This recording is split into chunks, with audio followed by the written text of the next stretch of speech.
15 to 20 years na po yung mahogany na yan. Ang lalaki na. So okay to, may income ka agad pag pinaklearing mo yan. So pwede mo rin gamitin niya pag papabahay. May kawain dito sa loob ng property. Kung plano mo gumawa ng kubo or house, so may pagkukunan ka na. Ang maganda dito mga ka-farmlet, aside sa may puno ng nyog, so may mga fruit bearing trees po ito. Ayan, may dalandan and may puno rin ng mangga. Ayan. So bukod dun sa mga namumunga ng nyog, may mga bagong tanim din po ito. May puno rin ng saging, kaya ideal farmlet po ito mga ka-farmlet. So best din to for retirement place. And ang maganda dito mga ka-farmlet, so affordable yung presyo niya, hindi ganun kataas.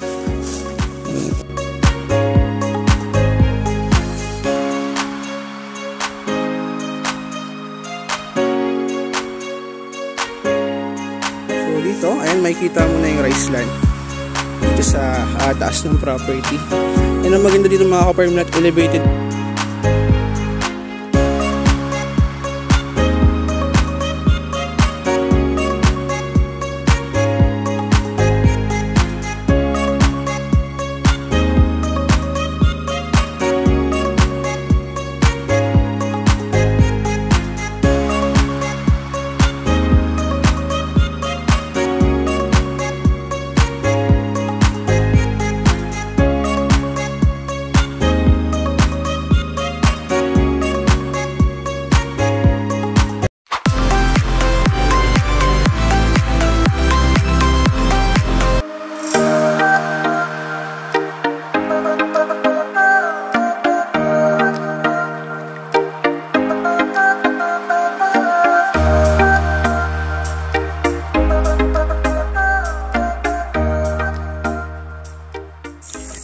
Good evening mga ka-farmlet, and so new property po tayo today. Bali ang location nito is Ginyangan, Quezon, and ang size po ng property natin is 3 hectare farmlet. And bali TCT title ito mga ka-farmlet. And sa mga ka-farmlet natin dyan na naghahanap ng titled property, ayan, so baka ito na hinahanap nyo. And bali 3 hectare ito mga ka-farmlet. So dito mag-start yung property, and kung papansin nyo, halos may bakod na yun na mahogany, kaya wala ka ng kaliligawan dito sa property. So kita mo na yung boundary. So paikot po yan, may bakod na puno ng mahogany. So ang maganda dito mga ka-farmlet, malaki na yung mahogany niya. So pwede na rin nating ibenta yan. Ayan. So may return ka na agad. May return of investment ka na agad. So bali yan. Tingnan nga natin dito. Ayan. So mahaba yun mga ka-farmlet, pababa pa yan. Ayan. And may frontage ito sa kalsada na 40 meters. So titingnan din natin yung frontage niya. So dito silipin lang natin yung gilid ng property. Ayan. So yun mga ka-farmlet, pababa pa yan. Kung papansin nyo, I think mga 15 to 20 years na po yung mahogany na yan. Ayan, ang lalaki na. So okay to, may income ka agad pag pinaklearing mo yan. So pwede mo rin gamitin niya pag papabahay. So yung loob naman niya, ayan, kung papansin nyo, yung gilid niya medyo slight hilly yan. So ito may mga fruit bearing trees naman.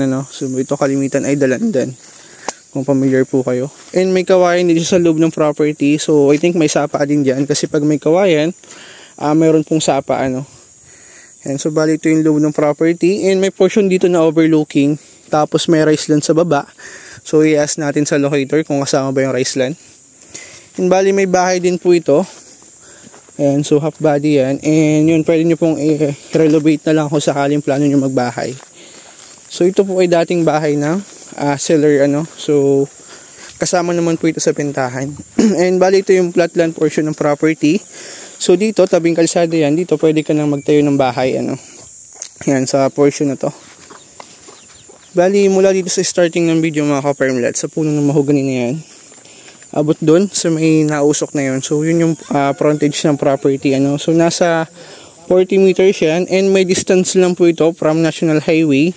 Nag-drive lang tayo ng almost 8 to 10 minutes going sa property. So ito naman ay isa ngayon rough road pa, pero may portion naman po din na cemented. So I think mga 50% cemented and 50% yung rough road niya.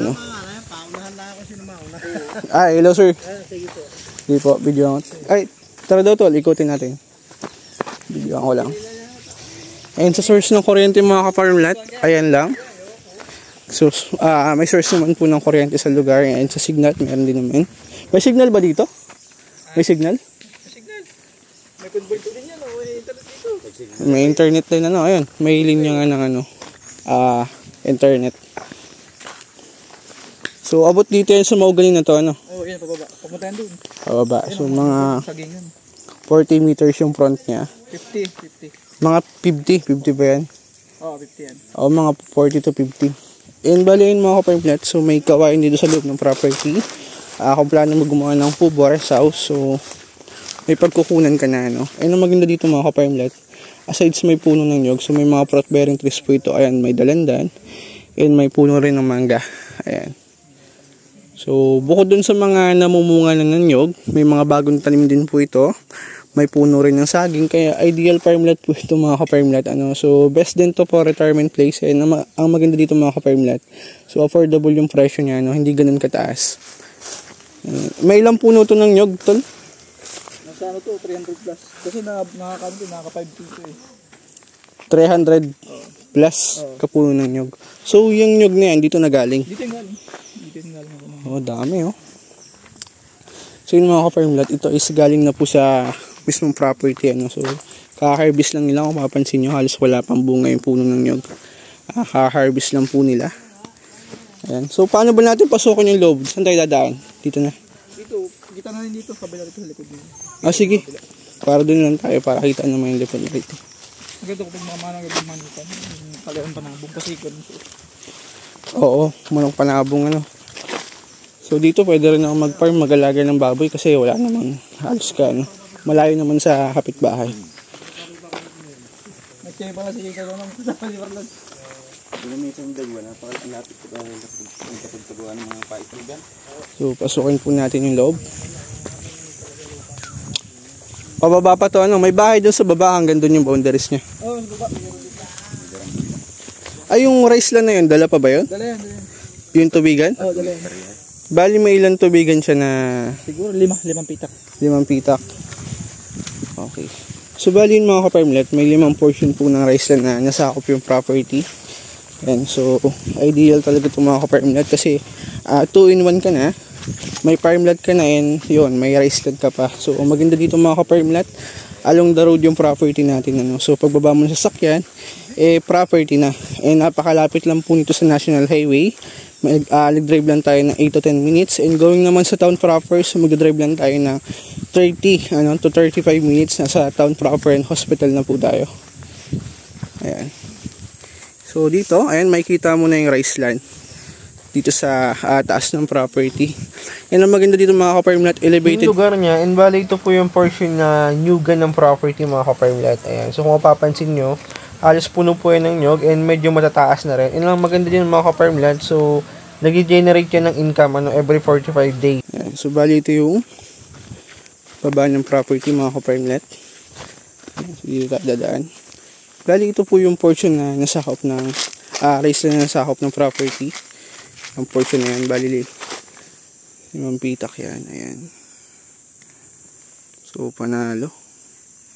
And dito sa baba, may kapitbahay ka na. Ayan. So may bahay po dito, pero ibang property na yan. So other property na po yan. Ayan.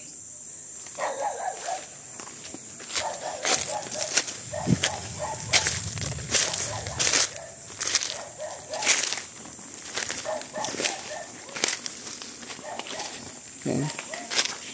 So puntahan natin yung rice land na nasakop niya. Ayan. Wow. Yun. So dito mga ka-farmlet, ayan, may balon na rin so may source na po ng tubig.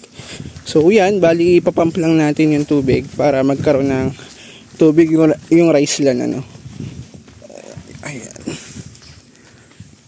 Panalo din to mga ka-farmlet. And ang nakakatawa dito, aside sa titled property, so napakamura lang po nito compare sa other farmlet na hawak natin Ayan. Yung mga ka-farmlet, ito yung irrigation so bali yun po yung source of water dito sa rice land natin ayan.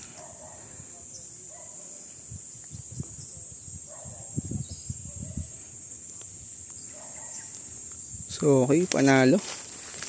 2-in-1, may farmlet and rice land ka na. Ayan. So yung kabila na to, dala pa? Dala pa pala yan. So yun mga ka-farmlat, sakupan natin yung portion na yan. So malawak po ito kasi 3 hectare farmlat. Ayan. So marami kang pwedeng gawin sa property. Ano? So aside sa pagtatanim ng fruit-bearing trees o vegetable, so pwede ka rin mag-alaga ng hayop. Ayan. And ang maganda dito mga ka-farmlat, halos dasik po yung property ng fruit-bearing trees. Ano? And dito sa kabila, kung papansin nyo, aside sa mga namumunga na, may mga bagong tanim po yan. Ayan, na puno ng nyug. And yung mga boundaries niya, may mga dalandan, may saging. So, grabe. Very productive to mga ka-farmlat. Ayan. So, ideal talaga siya for farming and retirement place. And good din siya for investment kasi napakamura ng property. So, bibihira na po yan.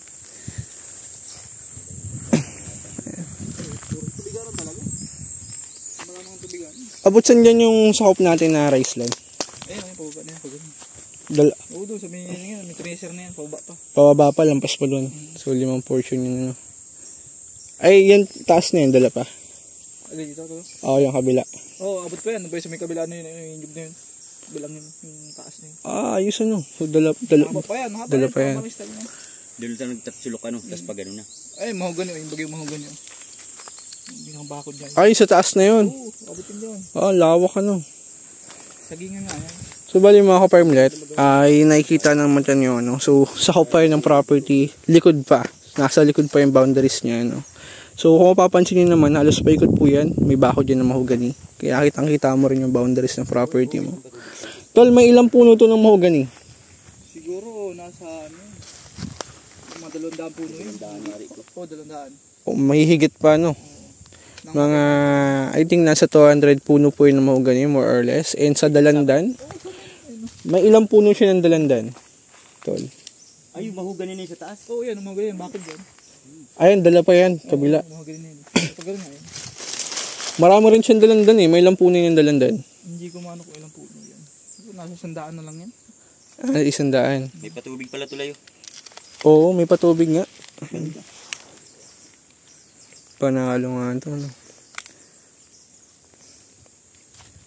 Follow up natin yung iba natin queries.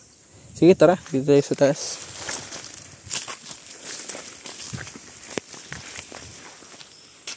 Sige, tol. Dito sa taas. Kaya mas maganda dito sa ilalim. Ino yun mga ka-farmlat, kung naghahanap ka ng farm for retirement place at the same time, affordable yung presyo. So, tama-tama itong mga ka-farmlat. Ino maganda dyan. So, napakalapit lang po nito sa National Highway. So, nag-drive lang tayo ng almost 8 to 10 minutes from National Highway. And sa Manila naman po, magdadrive lang tayo ng 5 to 6 hours. Ayan. So, napakalapit lang yun mga ka-farmlat. Compare sa other property for sale natin from National Highway. So, papasok ka pa ng Barangay Road na pagkalayo-layo. And napakamura lang po nito for only 2 million mga ka-farmlat. So, napakamura niyan. Meron ka ng 3 hectare farmlat. And along Barangay Road yan mga ka-farmlat. So, kaya good investment din yung property. Ang pricing po ngayon ng property dito sa Quezon na along the road is nagwa 1M to 1.5 na po ang presyo. So, per hectare yun mga ka-farmlat. Kaya napakamura ng property natin ngayon kasi rush po ito.